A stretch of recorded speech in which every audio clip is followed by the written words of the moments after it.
Welcome, everybody. Getting bigger. Yeah. Yeah, I hear you guys are, too. Okay, so these are the questions that I was curious about, and I think they'll be the questions you guys are curious about, too. I'm going to ask a lot about the very early days of Facebook. We were just talking about them in the back. It was fascinating. I sort of wish you could have heard it. We'll do our best to try and reproduce it. So here's a question that might be a little bit difficult. How long before 2004 could something like Facebook have succeeded? Like, what was the last thing that was needed to fall into place? Could someone have done it in 1995 or 2000? Yeah, no, it's an interesting question.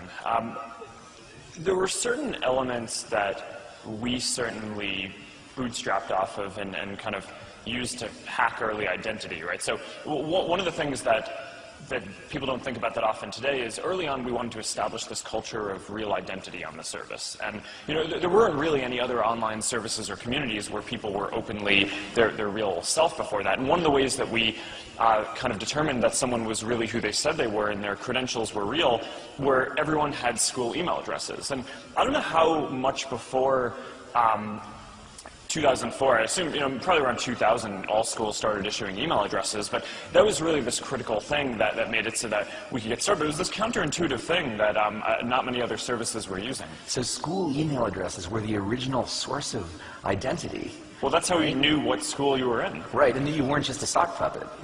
Because you can't just get the school to keep creating new email addresses. Yeah. So it made it so that people couldn't sign up for fake accounts, right? Because people typically only have one school account. So being able to bootstrap off of that was this really nice early thing that helped us establish this culture of real identity. And then once we got to a few million people or 10 million people where that culture was established, it was able to bootstrap into something that was much bigger that kept most of that culture, even though now, obviously, most people in the world don't have emails that are issued by some institution that vouches for their identity. Now people log in through Facebook.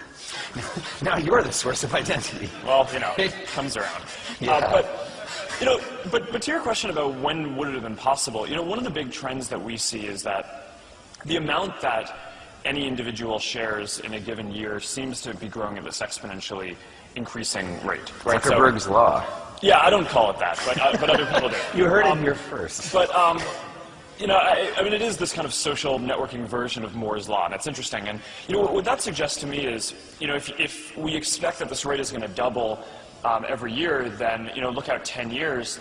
2 to the 10th is 1024, right? So 10 years from now, people will be sharing about 1,000 times as many things.